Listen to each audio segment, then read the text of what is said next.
Hey YouTube, let me tell you about my first lucid dream. It was crazy, but first, look at this. Something I drew.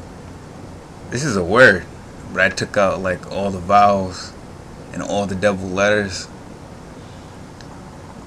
and I made it into shapes.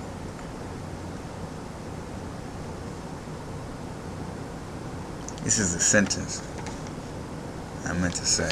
It's not a word. It's a lot of words. But anyway, my lucid dream, this shit was crazy, man. It was me and my brother, and we had like a duplicate of both of us. Like there was two of me and two of him, and these guys, I don't know, they had problems with us, I guess, and we was in the car. And I can't remember what happened before this, but I know when we was in the car, I had the feeling that, yo, these guys are gonna try to kill us.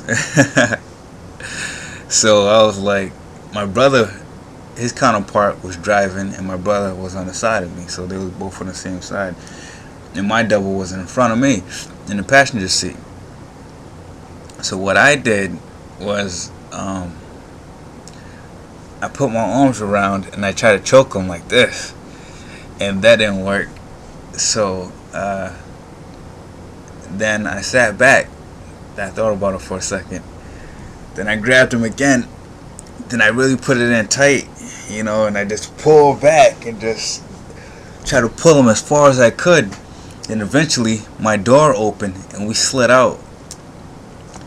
Then the driver, he got out to come get me and my brother. And so we took off. We started running.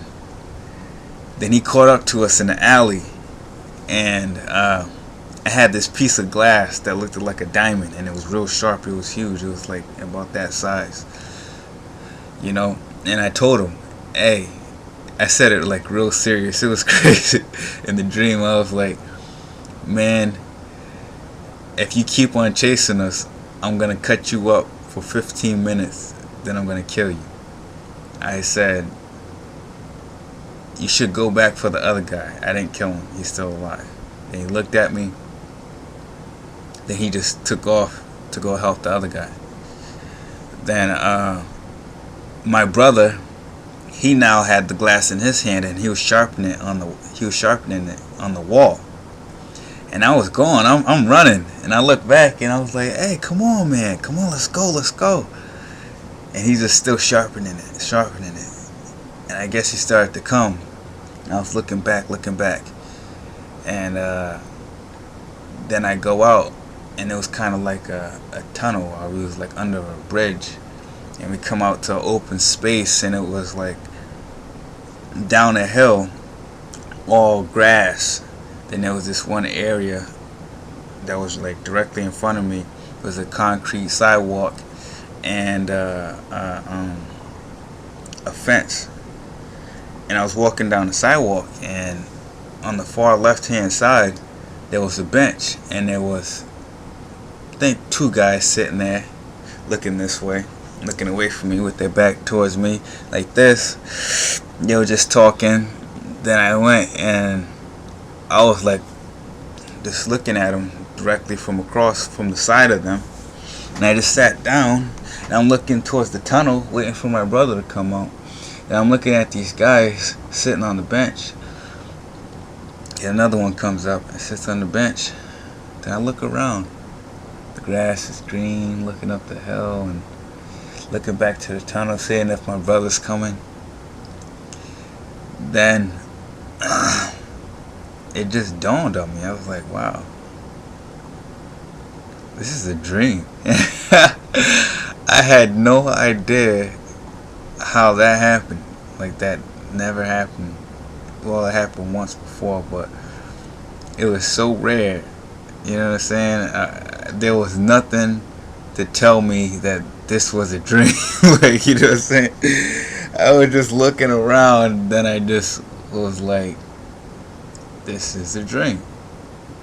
As soon as I said this is a dream, I got excited. But I didn't lose it. I got excited. Then I started thinking about Inception. Like, alright, oh man, they're gonna know that I know this is a dream and they're gonna try to get me. But I was like, alright, since I know this is a dream, let me start having fun. So I started trying to fly. And I actually came up. Then I kind of got stuck in the air. And I was like, oh, come on. Then I kind of like, it was like a glitch. I jumped from one spot to another spot in the air, and I was just kind of stuck still. Then I started moving slow. Then I stopped, and I was just kind of stuck. Then I seen the guys that was sitting on the bench. They started walking towards, like, because they was interested in what I was doing. Then another bench just popped up, and there was another guy just sitting there like this, just looking at me. I'm like, what is that? Like he was just watching me, like, oh, I know what you're doing. And then after I seen him, everything just became like white. It's weird, because I hear people talk about it in their lucid dreams. They're saying, oh, when you start to lose a lucid dream or come out of an out-of-body experience, this happens. And I was shocked. I was like, wow, it's happening. It was like all white, like it was just streaming over me. And I was like, oh man, I can't see nothing but pure white. And I'm like, oh no, I'm losing it. I was like, oh no. Then I started to spin. And I was like, oh man, am I spinning clockwise or am I spinning counterclockwise? I don't know. So I tried to spin both ways, but I couldn't see myself. Then it was gone. I was like, man, it was crazy, but it was fun. The whole dream was fun, and it was so vivid. I think that's what gave it away. It was so real that I knew it wasn't real. Because, oh man, only if I could just paint a picture and just put it on here. Boom. Like when I came out of that tunnel, everything just looked so real. I was like, wow. It was probably just too real. It just felt too real. And then I just woke up inside my dream. It was amazing. It took months and weeks and days and minutes and hours. I finally did it, and I'm happy about it. But anyway, I just want to share that with you guys. And if anybody got any comments, like if anybody knows what any of that means, please comment on it. Let me know. Alright. Peace.